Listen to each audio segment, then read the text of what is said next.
Vamos a ir a la palabra del Señor en esta tarde y les voy a invitar al libro de Lucas, capítulo 23, en el versículo número 34. Estaremos hoy día predicando la palabra del Evangelio, Lucas 23, 34. Y Jesús decía: Padre, perdónalos, porque no saben lo que hacen. Y nuestro tema para esta tarde se titula Dios perdonador. Dios que perdona. Y aquí estamos en las últimas horas de vida de nuestro Salvador. Está aproximadamente 6 horas de su muerte. Él está crucificado. Y aquí comienza entonces la primera de las 7 frases que nuestro Señor ha de pronunciar desde la cruz del Calvario, dándonos la palabra del Señor caridad para que podamos comprender y entender lo que nuestro Señor Jesucristo estaba experimentando, pensando y viviendo en aquellos instantes. La Biblia nos presenta, de hecho, varias últimas palabras de algunos hombres. Tenemos las últimas palabras de Moisés, de Daniel y muchos otros. Y aún tenemos las últimas palabras de algunos creyentes que han vivido la historia de la iglesia, que nos han dejado un gran legado. Por ejemplo, tenemos las últimas palabras de Spurgeon. Él resumía su vida, un gran predicador, su vida, su teología, todo, en unas simples palabras: Cristo murió por mí. Esas eran las últimas palabras de este gran predicador. Tenemos otras palabras de otro creyente que decía: lo mejor de todo es que Cristo está con nosotros. Y otro gran hombre, otro predicador, dijo: en medio de gran dolor, pero tengo paz. Son frases que quedaron marcadas en la historia de la iglesia, de hombres que antes de morir pudieron expresar su pensamiento.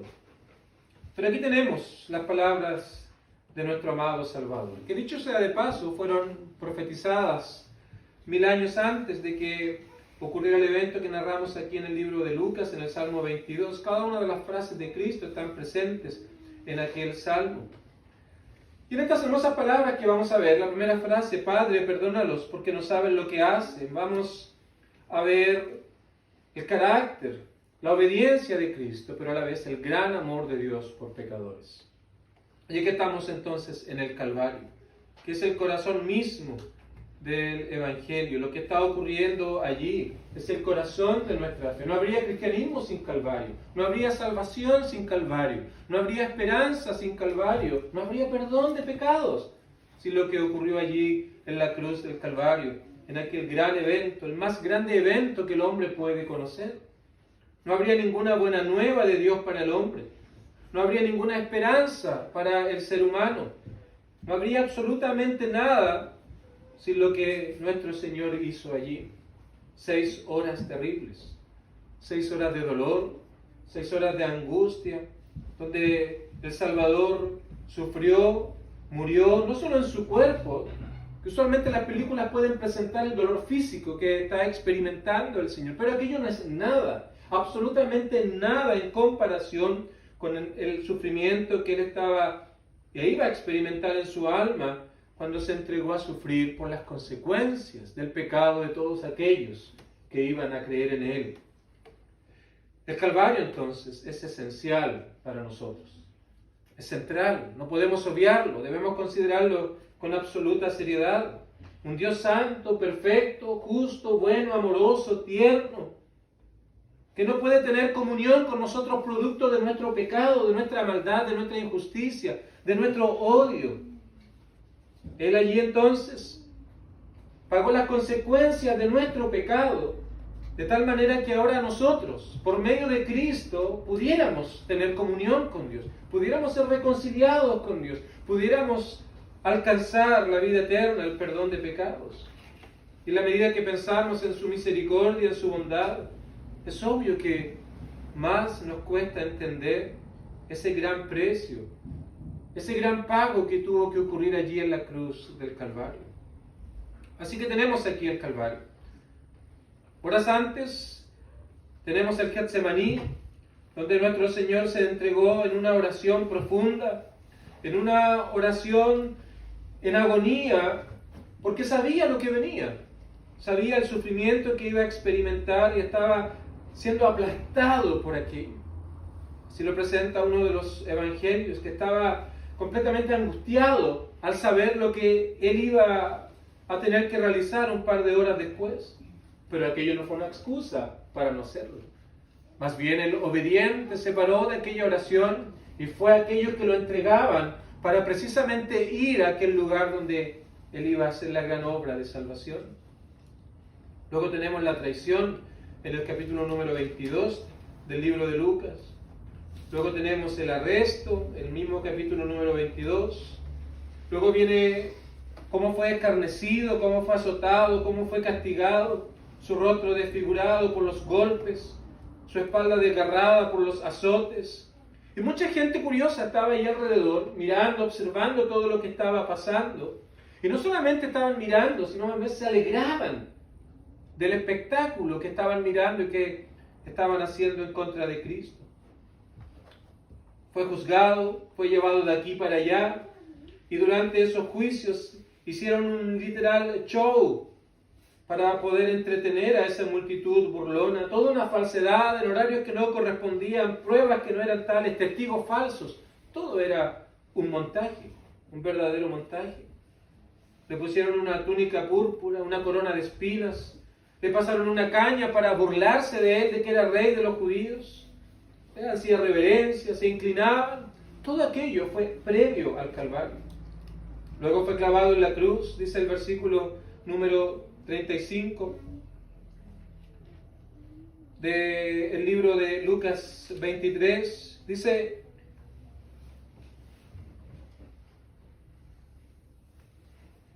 y el pueblo estaba mirando, y aún los gobernantes se burlaban de él, diciendo: sálvese a sí mismo. Luego están los soldados, luego están los ladrones. Toda la gente estaba haciendo escarnio y burla de él.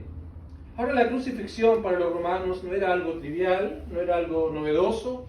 Ellos habían perfeccionado la crucifixión de los persas a un nivel de tal que ellos lo usaban como un medio disuasivo para que las personas no se fueran en contra del imperio. Así que infligían dolor, eran especialistas en todo este tipo de cosas.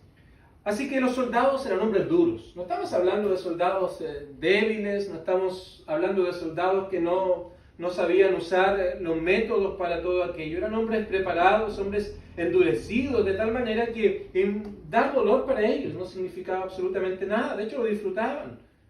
Así que todo lo que ocurría allí para ellos era algo normal. Ya lo habían hecho antes. Jesús no era otro hombre más que un fanático religioso, alguien que estaba yéndose en contra del imperio romano. Lo habían acusado de sedición y estaba provocando cierto desorden según algunas personas, así que para ellos era un delincuente más. Intentaron dar un calmante. Nuestro Señor lo rechazó, lo escupió, porque Él tenía que estar completamente consciente para la obra que iba a venir. Todavía no estamos literalmente en la obra que Él estaba haciendo en el Calvario. Todo es previo. Había venido a la cruz para llevar el pecado, las consecuencias del pecado del hombre, y tenía que sentir el efecto total de ese pecado que iba a cargar. Jesús estaba decidido a hacer la voluntad de Dios. No había nada que lo fuera a desviar de su plan, de su propósito. Nada lo iba a desviar de aquella gran obra que Él había venido a hacer, a salvar y a buscar lo que se había perdido. Nada lo iba a desviar de este gran propósito, absolutamente nada. Así que ya Cristo estaba crucificado, la gente, como mencionaba en los versículos que siguen, se burlaban de Él, le desafiaban. A unos ladrones que estaban a su lado hacían escarnio de Él, se reían de Él. Y la pregunta es, ¿cuál debería ser la respuesta natural a una situación como esta? ¿Cuál debería ser la respuesta? Si nosotros estuviéramos en una situación muy diferente a esta, pero que alguien estuviera burlándose de nosotros, que alguien estuviera riéndose de nosotros. Y si no estamos para nada comparándonos con la obra de Cristo, es una mera ilustración. Si estamos en un lugar y la gente se burla sin razón, nos acusan sin razón, nos tratan mal sin razón, nos dicen cosas dolorosas, cosas que afectan, cosas que duelen. La pregunta es, ¿cómo responderíamos a todo aquello? Tal vez reaccionaríamos violentamente, tal vez arrancaríamos, tal vez nos iríamos en contra del que está promoviendo todo aquello. Buscaríamos que todo aquello cambiara por algún medio violento, algún medio de ese tipo. Responderíamos con palabras duras, con palabras de odio, palabras de desprecio, con palabras de enojo. Pero veamos la respuesta de Jesús a todo esto. Y eso es lo que tenemos aquí en el versículo número 34. La primera frase de nuestro Señor en la cruz del Calvario. Y Jesús decía, en medio de todo esto que acabo de describir de manera muy limitada, tal vez has visto una película, aquello no es nada en comparación a lo que Cristo estaba experimentando. Eso minimiza, de hecho, lo que el Señor estaba experimentando en la cruz. No podemos ni siquiera imaginarnos lo que estaba pasando allí. Pero en medio de todo eso, nuestro Señor abre su boca con estas hermosas palabras. Padre, perdónanos, porque no saben lo que hacen. Padre, perdónanos, porque no saben lo que hacen. Él pudo haber pedido venganza. Él pudo haber pedido destrucción de quienes le estaban ultrajando. Él pudo haber pedido una legión de ángeles que atendieran a aquellos hombres que estaban haciendo actos en contra de él. Pero mira estas palabras llenas de amor, de ternura, de bondad y de perdón. Padre, perdónalos, porque no saben lo que hacen. ¿Y qué aprendemos de esto? ¿Cuáles son las cosas que obtenemos nosotros como enseñanza para el día de hoy de estas palabras de Cristo? En primer lugar, vemos el amor de Dios. El amor de Dios. ¿Por qué? Porque no siendo merecedores de lo que estaba pasando allí, no siendo merecedores de que Él enviara un mediador, a alguien que pudiera reconciliarnos con Dios, no siendo merecedores de toda la bondad de Dios, Él aún así envía a Cristo para que nosotros podamos ser reconciliados con Dios. Lo primero que vemos es el gran amor de Dios. Esto no era un evento al azar, no era algo circunstancial, no es algo que hubiera ocurrido por ciertas circunstancias temporales. Este era el plan eterno de Dios. Reconciliar al hombre consigo mismo por medio de Cristo y por medio de la obra redentora que Él hizo en la cruz del Calvario. Ese es el gran amor de Dios. El gran amor de Dios. Proveer un medio por el cual nosotros podamos alcanzar perdón. Dios santo, que no tolera la maldad. Un Dios justo que debe castigar la maldad. Ese mismo Dios muestra su amor en que siendo aún pecadores, estando lejos de Dios, no considerando a Dios, siendo aún pecadores, Dios Padre envió a Cristo para que el hombre pudiera alcanzar comunión y reconciliación con Dios. Lo primero que encontramos en estas palabras es el amor de Dios. Lo segundo es el amor de Cristo, el amor del Salvador. Él no solo, sus palabras son aquí de pedir que sean perdonados, pero no solamente actuó como un mediador de palabras, no solamente actuó por un mediador de cosas que él pudo haber dicho, intenciones. Dios medió con su propia vida. El Salvador Jesucristo medió con su propia vida. No solamente deseó perdón, sino que Él se ofrece como el medio por el cual los hombres puedan ser perdonados. Todo ese sufrimiento físico no era nada en comparación al sufrimiento en el alma que Él tenía que experimentar. Y todo aquello era para pagar el precio por nuestro rescate, el precio por nuestro perdón. Así que no solamente vemos el amor de Dios proveyendo un medio por el cual el hombre puede ser salvo, sino que también vemos el amor de Cristo, no solo pidiendo perdón, sino entregándose Él mismo como el medio por el cual los hombres serían perdonados. Gratuito para nosotros, no hay nada que hacer, ningún esfuerzo que hacer, ninguna obra que hacer para ganarnos la salvación. Gratuito para nosotros, pero para nuestro Dios tuvo el costo de la sangre, la vida de nuestro amado Salvador. Gratuito para nosotros, pero con gran precio, para que precisamente pueda ser gratuito para nosotros. ¿Ves el amor de Dios allí? ¿Ves la misericordia de Dios en estas palabras que Cristo dice aquí, reconociendo el amor de Dios, la bondad de Dios, la misericordia de Dios, el amor que Él mismo expresa por aquellos que le están castigando, por aquellos que le están maltratando, por aquellos que están haciendo todo eso en contra de Él? ¿Ves el amor y la misericordia de Dios en todo esto, queridos amigos? Pero en tercer lugar, vemos otra cosa.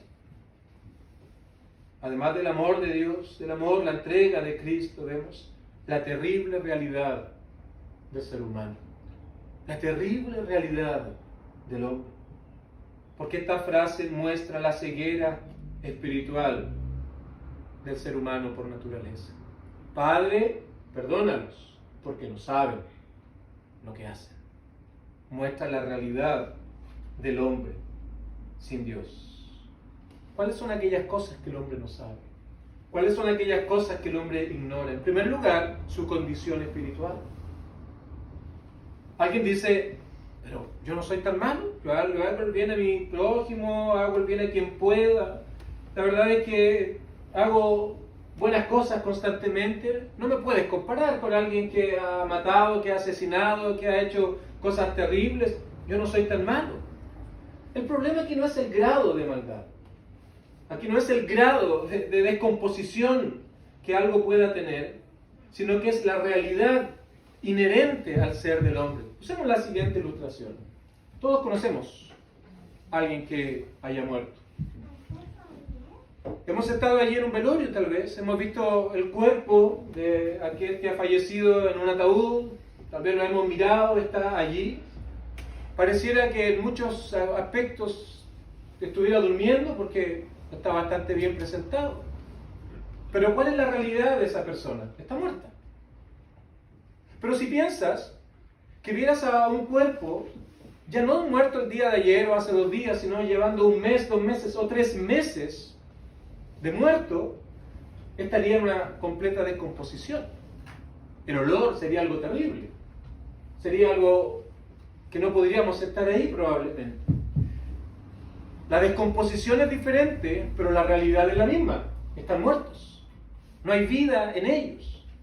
Entonces este argumento de que no soy tan malo, hablan de grado de descomposición. El asunto es que estas palabras nos expresan la realidad del hombre delante de Dios, que está completamente apartado, separado de la vida eterna, y aquello la Biblia lo llama muerte espiritual. Esa es la realidad del hombre. Y eso se expresa aquí, perdónalos, no saben lo que hacen. En primer lugar, no saben su condición espiritual. No saben la realidad en la cual ellos están inmersos.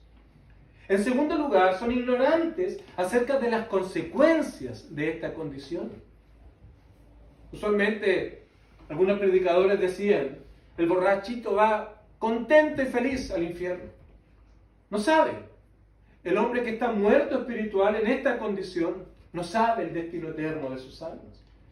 No sabe las consecuencias del pecado. No sabe que la paga del pecado es una muerte eterna, separado de Dios para siempre en el infierno, pagando y purgando por sus pecados eternamente, porque aquello fue hecho en contra de un Dios eterno. No lo sabe. Así que vive su vida como que no hubiera mañana. Se centra en este mundo, en los placeres de este mundo, en las cosas que este mundo ofrece.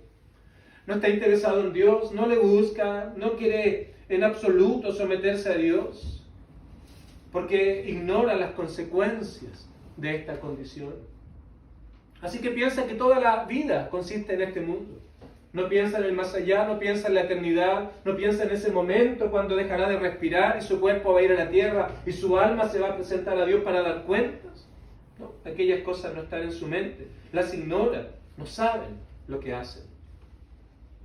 Y en tercer lugar, tampoco saben que ellos necesitan un Salvador. Cristo estaba ahí, ofreciendo perdón, iba a ser la obra más grande que nosotros podemos conocer, pero ellos no sabían que necesitaban un Salvador. Y no sabían que Él era el Salvador. No sabían que por medio de Él podrían ser reconciliados con Dios, tener comunión con Dios, estar a cuentas con Dios. Porque el hombre por naturaleza no sabe su condición espiritual, no sabe las consecuencias de ese pecado, por lo tanto ignora cuánto necesita un Salvador. Ignora cuánto necesita un mediador. El hombre no sabe que hay un Salvador porque no cree necesitarlo. ¿Para qué? ¿De qué debo arrepentirme? ¿De qué me estás hablando? ¿Vida eterna? ¿Una vida más allá? ¿Cielo, infierno, Dios, Satanás? Esas cosas son pamplinas, son ridículas. Son algo necio, son algo que no tiene mayor relevancia para mí. Ignora todo esto. No cree necesitar a un Salvador. Todo va bien en la vida. Así que simplemente toda la vida se convierte en un medio para servirse a sí mismo, para alcanzar múltiples cosas, para traer todo aquello que trae placer, de tal manera que aquello apaga el sentido de la eternidad en el hombre. Por lo tanto, ¿de qué se debe arrepentir? No necesita un Salvador. Por otro lado, puede que haya a personas tampoco, o no le vaya bien en la vida en comparación al primer grupo. Pero el argumento aquí es el mismo. Solo que ahora tal vez culpan a Dios. Y van a culpar a Dios de toda desdicha que le impide alcanzar a aquel placer que desearía, que le llevaría a olvidarse de Dios. Si no es una cosa, ha de ser otra. Porque el hombre ignora que necesita un Salvador. Padre, perdónanos. No saben lo que hace. Están completamente ensimismados en sus propios razonamientos y detienen con injusticia la verdad de Dios. Y todo esto está aquí. El amor de Dios, el amor, la entrega y la dedicación de Cristo. Pero a la vez estas palabras expresan nuestra propia realidad delante de Dios. Querido amigo, tal vez esta es tu realidad. Tal vez no conoces a Cristo. Tal vez no tiene mayor interés en estas cosas. Tal vez tú eres uno de aquellos que dice, yo no necesito un Salvador. Yo no necesito a alguien que haga algo por mí. Tal vez no eres alguien que diga, yo realmente entiendo las consecuencias de mi vida delante de Dios. Y estas palabras te ilustran. Estas palabras son para ti, para mostrarte la necedad que hay en tu corazón, si hay este pensamiento, porque no estás considerando la vida en su real dimensión. Padre, perdónanos, porque no saben lo que hacen. Pero esta oración que nuestro Señor hizo en la cruz del Calvario es una hermosa oración, porque está pidiendo por perdón para aquellos que se arrepienten. Es una promesa a la vez esta palabra. Es una promesa esta frase que nuestro Señor dice, que a todos aquellos que ahora comprendan su realidad, a todos aquellos que ahora entiendan las consecuencias de su pecado, y a todos aquellos que comprendan y entiendan que necesitan un Salvador y vengan delante de Él, hay garantía de que estas personas serán perdonadas. Son tremendas estas palabras de nuestro amado Salvador. Y la pregunta es, ¿cómo es que podemos ser perdonados? Con esto vamos a concluir. ¿Cómo es que podemos ser perdonados? Y en primer lugar, nuestro Señor aquí nos da un patrón de la oración de arrepentimiento. Hay mucho en estas frases. En primer lugar nos habla a quién debemos pedir perdón. ¿A quién debemos acudir por el perdón? Y Él le ora al Padre por perdón para pecadores, mostrándonos a nosotros a quién debemos acudir pidiendo perdón. No es una institución humana, no es el sacerdote, no es el pastor, no es mi amigo. Es tan solo a Dios que debemos acudir. Él es la fuente del perdón. No hay nadie más a quien podamos orar. No hay nada más que podamos hacer. No hay personas vivas o muertas que puedan oír nuestra oración y puedan darnos perdón. Padre, perdónanos. Y es al Padre al que nosotros ahora debemos ir pidiendo perdón. Eso es lo primero que encontramos aquí. Orar al Padre, orar a Dios, pedirle perdón. Pero en segundo lugar, ese perdón debe ser pedido en relación a pecados que hemos cometido. Por lo tanto, debemos confesar nuestros pecados delante de Dios. Que ahora, a la luz de lo que escuchamos de la palabra del Señor, sabemos que están en nosotros. Porque ya no somos ignorantes de esa realidad. No somos ignorantes a nuestro actuar delante de Dios y en contra de Dios. Así que ahora confesamos nuestros pecados y le decimos, Señor, aquí está mi orgullo, aquí está mi maldad, aquí están mis mentiras, aquí están mis engaños, aquí está todo esto que me ha manejado durante toda la vida. Estas son las cosas que yo he amado durante toda mi existencia. Estas son las cosas en las cuales yo hallaba placer, pero ahora entiendo que están en contra de tu santidad. Son cosas que tú desprecias, son cosas que tú odias porque atentan contra tu santidad. Dios mío, aquí está mi vida. Aquí está todo lo que yo soy. No tengo nada que ocultarte, Señor. Esto es, tal vez no te acordarás de todos ellos. Son múltiples, son infinitos cada día de tu vida. Pero tal vez podrás ponerlo dentro de familias. Aquí están, Señor, y de todos los que te acuerdes. Aquí está, esto es lo que yo he hecho. Esto es lo que yo he actuado en contra tuya. Señor, te pido que me perdones. La Biblia dice que si tú vienes arrepentido, con un dolor por haber ofendido al Señor, por una afección en tu alma, por haber actuado en contra de Dios toda tu vida, por haber sido el provocador de que Cristo tuviera que haber venido a experimentar terrible aflicción en la cruz del Calvario. Si tú vienes con sinceridad, la oración de Cristo será efectiva para ti. Dios te perdonará, Dios te recibirá y te hará su Hijo. Pero hay algo más que debes hacer para ser perdonado. Debes orar al Padre, debes confesar tus pecados, pero debes en tercer lugar confiar en Cristo, en lo que Él hizo en la cruz del Calvario. De hecho, vemos aquí en el relato que hay un hombre que tal vez es como nosotros, rechazaba a Dios, se burlaba de Dios, no sabía de esta realidad. Me refiero a uno de los malhechores, hasta que en un momento Dios obró en su corazón, comprendió realmente lo que estaba ocurriendo allí, y ahora por primera vez supo que él necesitaba un Salvador, y por primera vez supo que Cristo era el Salvador. Así que simplemente le dijo, acuérdate de mí cuando vengas en tu reino.